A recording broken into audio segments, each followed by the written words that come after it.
You know, you used to have those bracelets. It's a big thing one time. WWJD. What would Jesus do?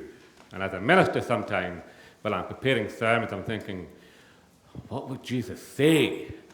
So I'm always thinking that ministers have to think of an example that will take all the wonderful abstract thinking that we love doing as clergy and make it into a really good example that you guys will actually remember. You know what I mean? A story. And Jesus was absolutely cracking at that. He used to give great stories and great wee metaphors that landed things that have still made their way into our English language even today, all these years later, you know. And what's really interesting, in the lead up to this evening, you know, third Maundy Thursday, he's been leaving different wee metaphors with the disciples. So some of you may have been reading in the past few Sundays, you know, except a seed falls into the ground and dies, it dies alone. Or take up your cross and follow me. Or for those who lose their life will find their life. Stuff like that. Or the pearl of great price you buy the feet. I mean, really great nuggets. But he never actually gave the illustration of washing each other's feet. He just did it. He just did it. Because sometimes an acted out example gets through in a way that 3 years of teaching did not penetrate those thick Palestinian disciples' heads. These 12 men still didn't get it. They were still arguing who was going to be the greatest at the Last Supper. I mean, what? You know, talk about tone deaf and not reading the room, you know? And they are still, and so Jesus has to give them an enacted parable, doing something that was so shocking. In fact, he probably didn't even think of giving the example to them verbally, because they couldn't have got their head around it. It would have been too shocking for them. He just had to actually do it. The radical action of taking off his outer garment, bending down and washing these grubby, dirty, dusty feet. And he did it. And of course, Peter does his usual thing, you know, the bluster and all that, which we're all familiar with.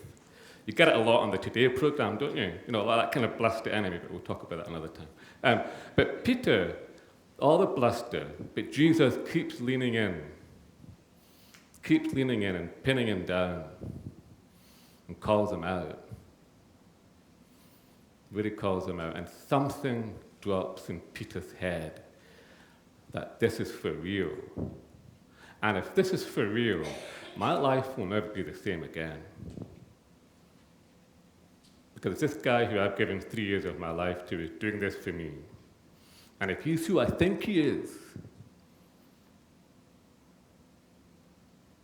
what does that mean for the way I relate to other people? Now, Maundy Thursday evening is an evening which in John's Gospel starts with this, and then John packs a lot of teaching into the next 3 or 4 verses. And then it ends at the end of chapter 17 with them all leaving for the Garden of Gethsemane, all right? And John's final line in that chapter is, and it was night, which is how we're going to end the service here. It's an evening full of loose ends. It's an evening full of uncertainties. That sound familiar to your life a wee bit? Loose ends, uncertainties. Something resonates with us personally and in our world, in our churches, in our families. And what does Jesus do in this evening of loose ends and uncertainties? How does he prepare his disciples who have not got a Scooby of what's coming down the track? He gives them an example and he gives them a meal. And that's all he gives them to prepare them for what's coming. And somehow it works. Because 20 years later, Paul is talking to that bunch of Torags in Corinth, right? Who cannot go on with each other. Who give him a lot of grief.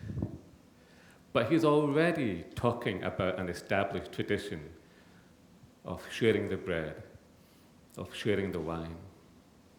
Somehow in those 2 decades, that gift that Jesus gave them. And don't underestimate how important those 2 things are, like that powerful example of service and this regular meal within which they remembered how he had died for them. Don't underestimate the importance of those things to them, but also to us today. Because as I've said to my own congregation a few times, so bear with me, the early church had very, very little going for them at the time. Very little. The Romans had their huge civic customs and power and institutions and buildings. The Greeks had all their wisdom and their multiple gods and all the stuff that they were into. Very, very powerful culture at the time. And the Jews had their incredible long historical story and an incredibly powerful ethical way of life. And the church had nothing like any of that. Didn't have any big public rituals, didn't have any massively intelligent philosophy that would wow everybody. And they were kind of Jews, but they weren't really Jews. And this is why Paul bangs on and on and on and on and on at them of the importance of unity. Because the one thing the church had that nobody else had was a love for one another that transcended all of the boundaries and the barriers that divided society at that time. Don't underestimate how radical the church community was then. It got people together who would not normally be stealing each other's company. It got people together who would normally be on different sides of any political argument or any social convention. It got people together whose stories were so different they had nothing in common except they believed that Jesus had died for them and he had changed their lives and their lives could no longer be the same.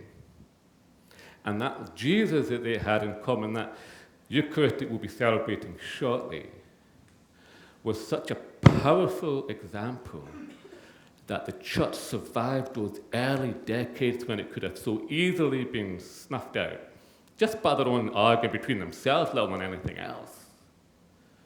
And they navigated those turbulent decades, and we've got the Apostle Paul to thank a huge amount for that.